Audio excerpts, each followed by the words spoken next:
trying to figure out how to balance making art that satisfies me as an artist and making a living has probably always been the most challenging part of the whole thing.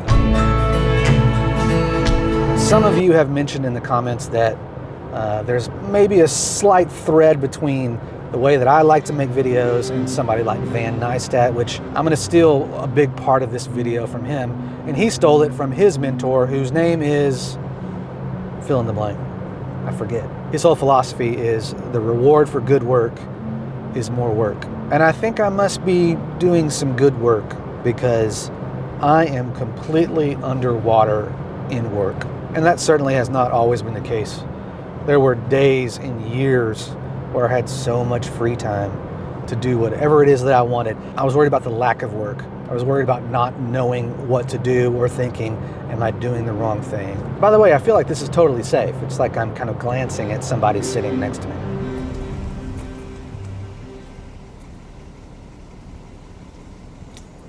I have been in Somerville for the past 3 days visiting my family, and this is my favorite place to be. And I had every intention of writing this script and then recording it in Brenham because I have all this footage from Brenham that I've never used. You see about 1/5 of what I actually filmed. But what did I do the whole time? Email. I just answered emails. Somerville to Brenham is a straight shot. It's like 20 minutes on Highway 36. But I prefer going down this road called 390. It's where I want to end up.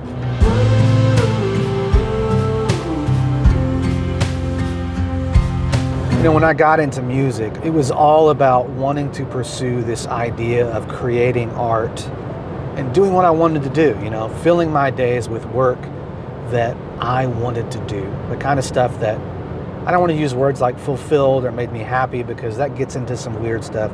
I just wanted to enjoy what I did for a living. And I was able to go large stretches of time without making a ton of money because my expenses were super low. Now I'm 45 and I'm in that spot where things just got more serious. You know, I've got to start making like real adult money. This past year has been filled with, you know, 2 really big projects for me. One is Flesh and Bone Music, which is my production music library, and learning how to set up a publishing company and doing all that work. I had a lot of help, but it was still a lot of time and energy, and it wore me out. And then right after that, or basically at the same time, is when I decided to start Somerville Sounds. And because it made total sense, and I had an opportunity that was presented to me to do it, and I went for it. And what I found is that these 2 things that I love both of them, and I enjoy both of them. Sometimes I just sit, and my mind jumps from one thing to the next over and over and over and over and over and over again. When it comes to this topic, I'm not gonna be able to offer any real tangible advice for you to take on how to balance making what you want to make and making the most beautiful things you can think of with making $1, because I have not figured it out yet. It is either all one way or all the other, and I struggle to find a balance. And I think part of that is just because of the way that I'm wired. And a lot of people that are wired to be good with money and to be good with business and to be good with all the bookkeeping, they end up doing other things because they're good at those things. But us musician types who feel this need to always be trying to make, you know, even though production music isn't always the most artistically fulfilling thing. When I talk to my friends who are wanting to get in this, I stress the importance of using the platform, using the opportunity to stretch yourself to make the kind of music that you want to make that you're not good at the moment, and that you can get better by doing this. And I've always taken that approach. When I look back on the past 20 years, the thing that I'm most proud of, even though right now I'm trying to find a way to balance all these things that I'm doing, this is what I wanted to be successful at. And I still have a ways to go with both. They're very much in their infant stages. They could all go south pretty quickly. But this is what I set out to do. And I'm getting the opportunities after a lot of hard work. And it's mostly because I spent moments when I wasn't getting paid doing these things to get better at being a samplist, to get better at being a composer, and to learn about the business around both of those. And I'm proud that I spent, I talked to a guy this week who's getting into production music, and he asked, well, how'd you do it?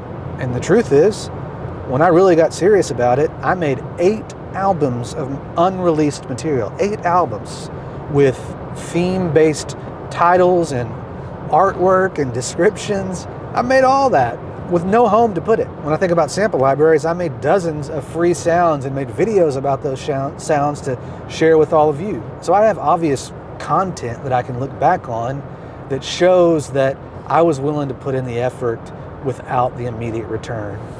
Oftentimes, when I chat with people about a life in music or whatever, we're all looking for a quick way to make $1.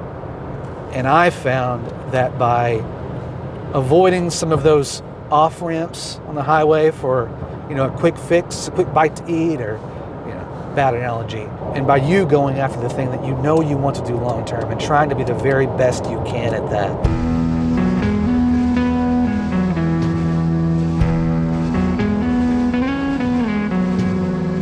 When you're engaged in a big project and you're trying to make art, it's really hard to think down the line about the business side of things as what would happen if that thing is actually successful. But my encouragement to you is be thinking about that. What if what you're endeavoring to do actually works? And then you're going to get all this new work to add to the art. And you're going to have to figure out a way to balance it. And that's where I am right now. What I'm getting to here is that I do think that I'm an artist. And I do want to make $1. And I do want to provide for my family. And I do want to send my kids to maybe Texas A&M University that I'm driving by, if that's what they choose. And they get in. It's pretty hard.